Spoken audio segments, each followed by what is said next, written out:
Strategy करनी, आगे कौन से केस को कैसे आपको बढ़ाना और सुप्रीम कोर्ट तक अच्छे से अच्छे वकील रखकर मुकाबला करना। जहाँ तक गुजरात राइट्स की किसी से ज़्यादातर तीस्ता सेतरवर ने ये बातें उठाई मैटर्स की और सुप्रीम तक काफ़ी इंसाफ दिलाने की कोशिश की और मिली भी। करीब 127 लोगों को सज़ा हुई सिर्फ इसलिए कि इतनी मेहनत थी एक एनजीओ की। अगर मेहनत नहीं करते तो वैसे ही नीचे सब पूरा हो गया था, एसआईटी भी नहीं बनती, कुछ नहीं होता। और टीम में हमारे वोरा साहब भी है, इधर इरशाद भाई है, समीर भाई है और करीब 8 लॉयर्स की टीम है उधर, जो मुसलसल आज की तारीख तक 2002 से आज भी माशाल्लाह वो लोग इसके पीछे मेहनत करते हैं। जब सुप्रीम तक मैटर भी जाए तो हमारी ये रिक्वेस्ट है कि आप लोग जो भी इस इदारे को देखे या जो भी किसी का मुकर्रर किया हो, जो अपॉइंट किया हो किसी को, वो उसके पीछे पीछे रहे मैटर के। मैटर अगर हाईकोर्ट या सुप्रीम में होती है तो हमारा आदमी हमारे यहाँ से लॉयर के साथ कोई ना कोई होना ही चाहिए, खुद भी मैटर पूरा जानता होना चाहिए। क्योंकि तीस्ता सेतरवर का ऐसा है कि हम सारे लॉयर्स के पास जो मैटर्स के जानते हैं वो खुद इतना अकेले खबर रखते हैं मैटर्स के बारे में कि ये पेज नंबर पर ये है, उसकी डिपोजिशन में ये आता है, फलाने की एविडेंस में ये आता है। तो ये जानना हमें इतना इंटरेस्ट लेना ज़रूरी है। और सुप्रीम कोर्ट में अगर मैटर है तो 2 दिन पहले से अगर आप लॉयर को, काउंसिल को नहीं मिले और आज शाम को 2-4 घंटे देकर उसको समझाए नहीं मैटर, तो वो भी इंटरेस्ट नहीं लेगा कि ठीक है ये तो एक इदारा कायम किया है सिर्फ और करने की खातिर कर रहे हैं। इसलिए हमारे यहाँ जो भी लॉयर्स रखे, आप जो भी मैनेजर मुकर्रर करें, उसको इसके पीछे पूरी मेहनत करनी पड़ेगी और उसके साथ साथ आगे तक लड़ना पड़ेगा। काफ़ी बुरे एक्सपीरियंसेस हो चुके हैं।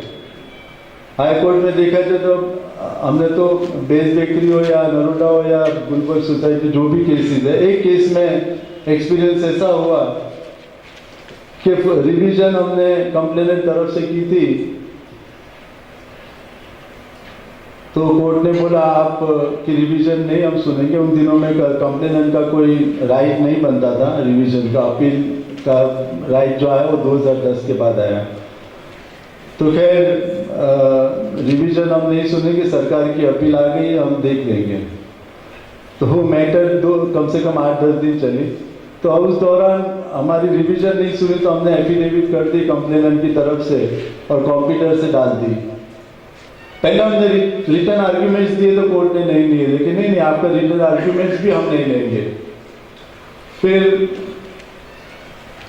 हमने कंप्यूटर से डाल दिया। हमारे यहाँ सिस्टम है कि अगर कोर्ट नहीं ले कुछ भी तो आप कंप्यूटर में डाल दो, वहां से वो कोर्ट में ऑटोमेटिक रिप्लेस कर देंगे। तो वो रिप्लेस करने के लिए जब शाम को गए तब पूछा क्या है, तो भाई ये सब तिरमिजी ने एफिडेविट दिया है, कंप्यूटर से आ गया, हमने तो एक्सेप्ट कर लिया। तो ऐसे खड़े हो गए, सारी कोर्ट भी सारे लोग खड़े हो गए जैसे हमने कोई बहुत बड़ा मर्डर कर दिया हो।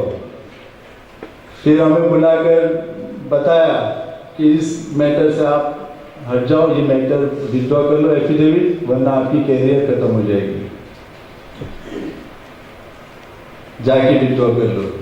खैर वो विथड्रॉ तो नहीं की, तो वहाँ पर लिखा गया अंदर rejected as per court's order, और वो उसकी हमने जेरोक्स करवा ली, वो आज तक है हमारे पास। कंप्यूटर में जो डाली थी उसकी एंट्री 3:15 बजे ये वो सब है, और शाम को एंट्री भी डिलीट मार दी। कहने का मतलब ये है कि क्या वो आगे बताया और फिर कोर्ट ने बहुत अच्छा ऑर्डर हुआ, अल्लाह की कामयाबी दी, अल्लाह चाहता था कि इस ढंग से काम हो और इम्तिहान लेना चाहता था, शायद सब हो गया। मैं आपको ये बताना चाहता हूं कि ये काम अगर जज्बात से भी नहीं करें आप, दिमाग और दिल दोनों चीज से आप नहीं करेंगे तो ये इतनी लंबी लड़ाई नहीं लड़ सकते हैं। इसलिए राम जेठमलानी का एक एग्जाम्पल दिया था और हमको मालूम है आज उनका क्या रवैया है, कौन सी पार्टी में वगैरह, इसलिए मैं किसी का नाम लेकर जाना नहीं समझूंगा।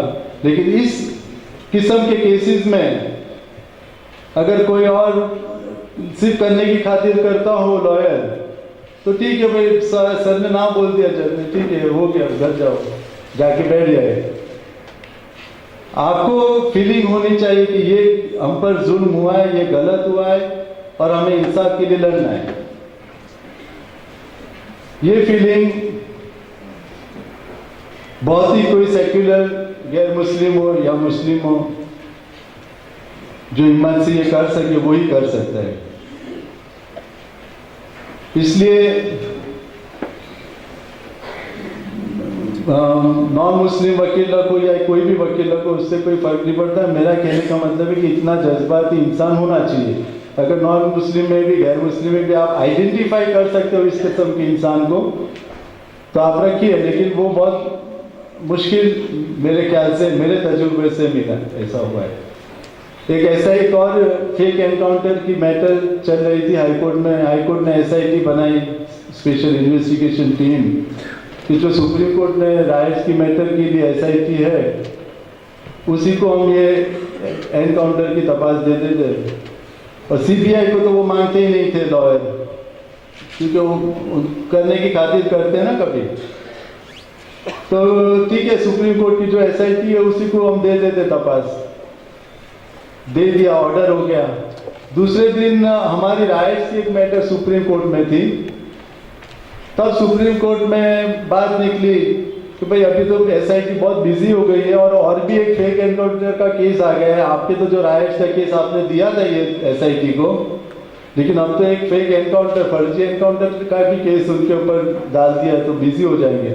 तो फौरन सुप्रीम कोर्ट ने बोला वो कैसे दे सकते, रबिश, ये SIT हमारी है, ये SIT हमने सिर्फ 2002 के राइट्स के लिए बनाई है, उनको और कोई केस दे ही कैसे सकते, रबिश।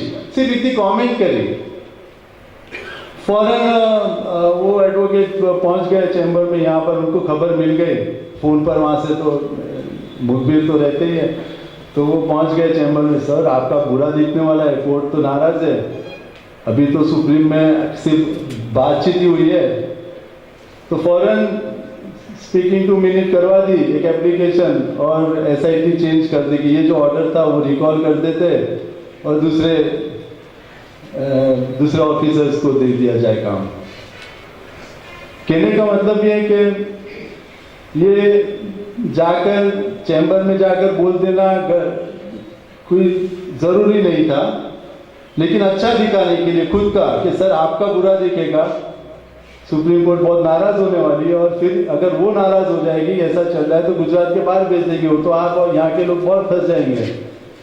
तो ये बचाने की कोशिश की जाती है। और बाहर इंप्रेशन ऐसी होती है कि भाई फेक एनकाउंटर में फलाने लॉयर ने ये किया, लेकिन उनका इतने कमिटमेंट, इतने जोश से जो करना चाहिए वो नहीं करते हैं। दूसरी बात, हमें हमारे राइट्स के लिए लॉयर्स को सेमिनार्स रखने चाहिए। जैसे कि जब दंगा होता है पुलिस फरियाद नहीं लिखती है। अब FIR लिखने के सेक्शन 154 है, 154 CRPC। अगर 154 में अगर FIR नहीं लिखती है तो 156 में आप पुलिस, वहां के कमिश्नर या DSP के और सुप्रिंटेंडेंट ऑफ पुलिस को दे सकते हैं। 156 CRPC में अगर पुलिस वो भी कुछ नहीं करती है तो आपके पास राइट है CRPC 200 के हिसाब से प्राइवेट कंप्लेंट कीजिए, 202 का इंक्वायरी ऑर्डर लीजिए। उसके बाद का स्टेज आता है 204 प्रोसेस इशू करो और एक्यूज बनाओ। तो वो जो आपकी FIR थी वो ऑटोमेटिक, अगर पुलिस ने नहीं ली तो कोर्ट से FIR बन सकती है, लेकिन आपके विटनेसेस इतने स्ट्रांग होने चाहिए कि कोर्ट में जाकर बोले। और मेरे ख्याल से वही ज्यादा सेफ रहता है, क्योंकि वो कोर्ट में उसकी एविडेंस, उसका रिकॉर्ड होने के बाद ही 204 का ऑर्डर कोर्ट करती है। तो ये जो स्टेप्स है वो आपको ध्यान में रखकर फौरन आगे बढ़ना चाहिए। जहां तक इन्वेस्टिगेशन गलत हुआ है तो उसका भी आपको एविडेंस कलेक्ट करके आगे फौरन चार्जशीट हो जाए, उसके पहले आपको एप्लीकेशंस करनी चाहिए और अपने हक के लिए, अगर मैजिस्ट्रेट से नहीं होता है तो हाई कोर्ट है 226 में आप जाइए और सुप्रीम कोर्ट तक जाइए, लेकिन आपको हक के लिए लड़ना पड़ेगा। ये सब बातों में सबसे अहम जो किरदार है, लॉयर तो खैर लीगली उसका काम करेगा, लेकिन आपका जो काम है, हमारे उलेमा, हमारे दानिश्वर, हमारे आलिम, जिनके कंट्रोल में बल्कि पूरा समाज होता है, आज इतनी इज्जत नहीं होती तो ये पूरा हॉल खिंचोखिंच भरा नहीं होता है, जो आमतौर पर मुसलमानों में सिर्फ मुशायरे और कवालियों में दिखता है। लेकिन ये जब इतनी सीरियस बातें, जो हक के लिए लड़ने की बातों के लिए इतनी दूर दराज से लोग आए, यही बताता है कि कितनी इज्जत हमारे दिल में हमारे मदारिस के लिए है। तो उनका जो रोल आता है, माफ कीजिएगा, कि विटनेसेस जो होते हैं उनको हिम्मत दे। विटनेसेस जिसका सब कुछ लूट गया है, सब कुछ मर गए, रिश्तेदार मर गए, वो इंसान सच बोलने के लिए तैयार है, वो इंसान बड़े बड़े मुजरिमों के नाम देने को तैयार है, लेकिन सामने गुर्बत है। वो लोग तो हाथ में बड़ी रकम लेके बैठे हुए हैं, कोर्ट में जाना, कोर्ट में सही बात बतानी, वहां तक उन पर कितना प्रेशर रहता होगा वो हम समझ सकते हैं। उसके बाद नेक्स्ट स्टेप आप देखिए, जुबान, उसके एविडेंस भी रिकॉर्ड हो गया, फिर उसके बाद भी वो लोग कोशिश जारी रखते हैं जजमेंट तक, फिर भी वो बहुत इंसान मजबूत रहा, तो जजमेंट आ गया, सजा हो गई, अपील हाईकोर्ट में हुई, तब भी वो लोग विटनेस को फोड़ने की, डराने की या पैसे से ललचाने की कोशिश करते हैं। तो ये सारी बातों के लिए हमारे जो कम्युनिटी के लोग हैं उनका फर्ज बनता है कि कोर्ट में तो खैर उन्होंने लड़ाई लड़ी और वकील अपना काम करते रहेंगे, लेकिन हम उसको बांध कर रखें अपने सोसाइटी के साथ, अपने उसको इज्जत दें। उनको अगर ज़कात के हकदार पहले नहीं थे लेकिन अब बन गए हैं, तो उन्हें ज़्यादा से ज़्यादा ज़कात दें, उनके बच्चों को पढ़ाएं, उनको इल्म हासिल करने की कोशिश देने की कोशिश करें, उनके बच्चों की शादी की में पैसा निकालें। लेकिन जो इस्लामी हुकूक है उसके मुताबिक आपको उसके पीछे चलाने के लिए ध्यान देना पड़ेगा। सिर्फ उसको छोड़ देने से बात नहीं बनेगी, क्योंकि वो इंसान फ्रस्ट्रेट हो जाएगा, वो इंसान सोचेगा मैंने ये सब किया, मुझे क्या मिला।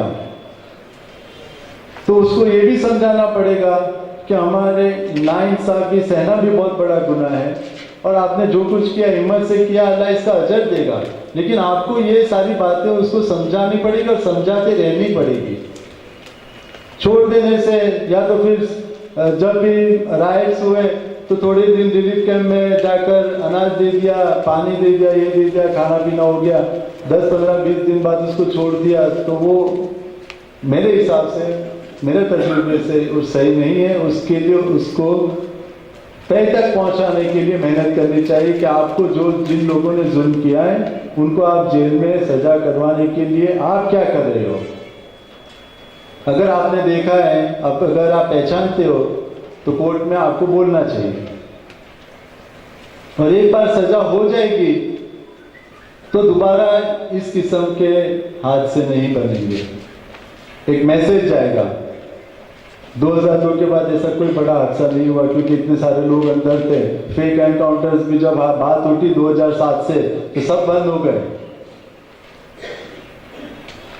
एक बार आप पकड़ के जेल में डालोगे तो वो भी बोलेंगे कि नहीं नहीं, आप तो पॉलिटिशियंस हो, आप तो सियासत करते हो, और जेल में हमारा भाई गया था, आज 15 साल हो गए, 10 साल हो गए।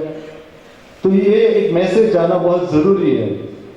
एक विनोद मेहता बहुत अच्छे जर्नलिस्ट थे, एडिटर थे आउटलुक के, अभी इंतकाल फरमा गए करीब 4-5 दिन पहले। उन्होंने 12 अक्टूबर 2012 को जामिया में दिल्ली में जो विक्टिम्स के लिए गुजरात राइट्स पे, ह्यूमन राइट्स के ऊपर जो एक सेमिनार रखा था, उसमें बहुत अच्छी बात बताई। उस वक्त एक मुस्लिम लीडर थे जो सैयद साबुद्दीन, उन्होंने किसी इंसान के बारे में, मैं नाम देना ठीक नहीं समझता हूँ अपनी ज़बान खराब करने की, उन्होंने बताया कि ये पर्टिकुलर इंसान को 2002 के लिए माफ़ कर देना चाहिए। तब विनोद मेहता ने बताया कि आपकी कम्युनिटी में लोग कैसे आ गए हैं कि माफ़ कर देना चाहिए। माफ़ कौन कर सकता है? आप तो विक्टिम भी नहीं हो, आपका तो कुछ गया ही नहीं है। आपका तो कोई बेटा, भाई, बहन, किसी का मर्डर भी नहीं हुआ, कोई मर भी नहीं गया, आपका तो घर भी नहीं लूटा है, आप तो आराम से बड़े महल में रहते हो। माफ तो सिर्फ वो इंसान कर सकता है जिसका सब कुछ खोया हो। आप बैठे बैठे सर्टिफिकेट देने वाले होते कौन हो? दूसरी बात, अगर कोई इंसान माफ कर देता है तो या तो उसको पैसा मिल गया हो तो माफ करेगा, या फिर वो डर गया हो। ये दो चीज हो सकती है कि इंसान सोचे चलो मैंने माफ किया, दरअसल वो डर गया है। तो ये गैर मुसलमान थे विनोद मेहता, लेकिन माशाल्लाह बहुत सेक्युलर, और इस किस्म के सेक्युलर लोगों की वजह से आज हमें भी हिम्मत है और हम सब एक होकर अगर ये लंबी लड़ाई लड़ेंगे तो जरूर हमें कामयाबी मिलेगी। आपने बहुत जद्दोतहम्मुल से हमारी बात सुनी, इसके लिए हम शुक्रगुजार और ममनून रहेंगे। जज़ाकुमुल्लाह। आभार मोहम्मद सुहेल तिरमिज़ी साहेब। खरेखर प्रसंग अनुरूप घणी ज अगत्यनी अने खूब ज नोंधनीय बाबतों पर मार्गदर्शन आप्युं अने एक मुद्दो लखी लेवा जेवो अने आचरणमां मूकवा जेवो आपे कह्यो। कार्यक्रमનો મુખ્ય ઉદ્દેશ એ જ છે, શરૂઆતમાં મૌલાના અબુર रहमान સાહેબે જે વાત કહી કે સફળતા સેમિનારની જોવામાં આવે તો એ જ કે અહીં જે આપણે વિચાર વિમર્શથી વાતો નક્કી કરીએ એ આપણા વિસ્તારમાં જઈને સતત અને સતત કરતા રહીએ। લીગલ સેલની સ્થાપના प्रादेशिक कक्षाए, स्थानिक कक्षाए वकीलो, आगेवानो, कर्मशीलो, समाजसेवकों एक संकलन बने और आपसनी अंदर जरूरी नहीं कि ज्यारे हालात आवे त्यारे आ काम करवा माटे निकली पड़ीए, परंतु पहलाथी ज आ एक संकलन बनावीए, एक समितिना अंदर चौक्कस मुद्दाओ और चौक्कस कार्यरीति बनावीए कि जरूरत वखते दौड़ा दौड़ी न करवी।